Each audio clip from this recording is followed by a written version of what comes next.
Hello viewers, আজকের ভিডিওটা আমি এখান থেকে শুরু করছি।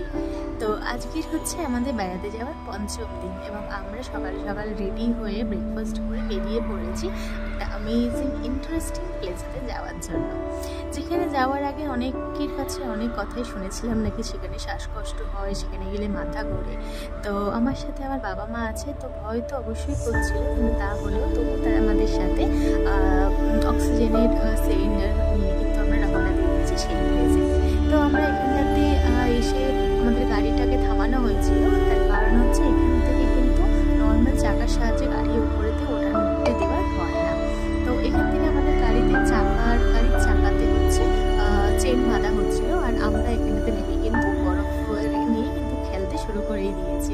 এই যে দেখো, আমার মা ওর হাতে বরফ দিচ্ছে তার বরফের গোলা বানানোর জন্য। তো বরফের জায়গায় এসেছি আর বরফ নিয়ে খেলবো না, সেটা তো হয় না বলো। তো সেইভাবে আরও এনজয় করলাম। আর এখানে জানেন তো স্নোফলও কিন্তু আমরা এই খারদুংলা টপেতে যাওয়ার মুহূর্তে কিন্তু পেয়েছি, এখানে প্রচুর স্নোফল হচ্ছিল। তো তারপরে তো বরফ নিয়ে খেলা করার পরে তো আমরা কিন্তু আবার রওনা দিলাম খারদুংলা টপে। আর ওখানে গিয়ে আমরা বেশিক্ষণ থাকিনি, জাস্ট একটা পিকচার তুলেছি, কারণ আমাদের চারজনেরই কিন্তু হালকা হালকা মাথাটাও চিমচিম করছিল। তো সেই জন্য আমরা ওখানে বেশিক্ষণ না দাঁড়িয়ে আমরা কিন্তু আবার রওনা দিলাম আমাদের নেক্সট ডেস্টিনেশনের কাছে। আর দেখো, চারদিকটা শুধু সাদা সাদা, যেন মনে হচ্ছে সাদা চাদর মানে পেতে দিয়েছে, শুধু বরফ বরফ। আর তার সাথে আকাশটাও দেখো কি সুন্দর লাগছে, জাস্ট অ্যামেজিং একটা বিউটিফুল ভিউজ। তো অবশেষে আমরা বরফকে টাটা করে আমরা কিন্তু আরও এগিয়ে চলেছি আমাদের নেক্সট ডেস্টিনেশন, সেটা হচ্ছে নুব্রা ভ্যালির দিকে। তো ওখানে তো আজকে আমাদের নাইট স্টে করার কথা আছে, তো সেই জন্য আমরা ওখানটাতে নাইট স্টে করব। তো দেখো এখানকার পাহাড়টা, আর ওই যে দেখো পাহাড়ের ওপরেতে কি সুন্দর মেঘের ছায়াটা পড়েছে, মানে এত সুন্দর লাদাখ। মাইরি সবাই বলে কাশ্মীর স্বপ্নপুরী, বাট আমার কাছে কিন্তু লাদাখটা কিন্তু একটা স্বপ্নপুরীর জায়গা। আর এই যে দেখো লাদাখ রোড ট্রিপ, আর জাস্ট অ্যামেজিং রোড ট্রিপ।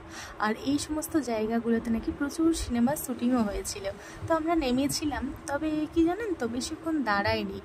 এখানটাতে প্রচণ্ড হাওয়া বইছিল, প্রচণ্ড মানে ধুলো উঠছিল, তো ওই জন্য আমরা আর বেশিক্ষণ দাঁড়াইনি, একটু কফি খেয়ে কিন্তু আমরা আবার রওনা দিয়েছি আমাদের ডেস্টিনেশনের উদ্দেশ্যে। তো চলুন, আঁকাবাঁকা পথ বেয়ে কিন্তু আমরা এগিয়ে চলেছি আমাদের নুব্রা ভ্যালির দিকেতে। তো দেখুন, আস্তে আস্তে কিন্তু আকাশে আবার মেঘটা ছেয়ে গেল। আর আমি আগের ভিডিওতে বললাম না যে এটাই কিন্তু পাহাড়ের বৈশিষ্ট্য। আর এই যে দেখুন, আর একটু ওপরে ওঠার পরেতে কিন্তু আকাশ আবার আবার কিন্তু ক্লিয়ার হয়ে গেছে। আর এখন আমরা পৌঁছে গেছি একটা বৌদ্ধ স্তূপাতে।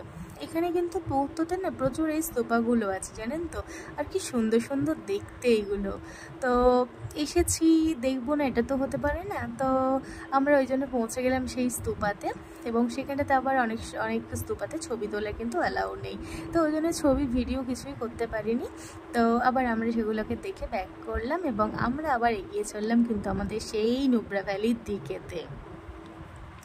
আর দেখো, আকাশটা কিন্তু এখন একদম পরিষ্কার, রোদ ঝলমলে আকাশ। তবে কি জানেন তো, এখানে রোদ ঝলমলে হলেও কিন্তু যা হাওয়া, প্রচণ্ড ঠান্ডা। তো অবশেষে পৌঁছে গেলাম আমরা নুব্রা ভ্যালিতে। আর এই যে দেখুন নুব্রা ভ্যালির সৌন্দর্যটা, চারদিকে পাহাড়, মাঝখানটা সমতল, কি সুন্দর সত্যি, যেন মানে লাদাখ হচ্ছে স্বপ্নপুরীর মতন। সো চলো ভিউয়ার্স, দেখা হচ্ছে পরের ভিডিওটি। সবাই ভালো থেকো, সুস্থ থেকো, থ্যাংক ইউ।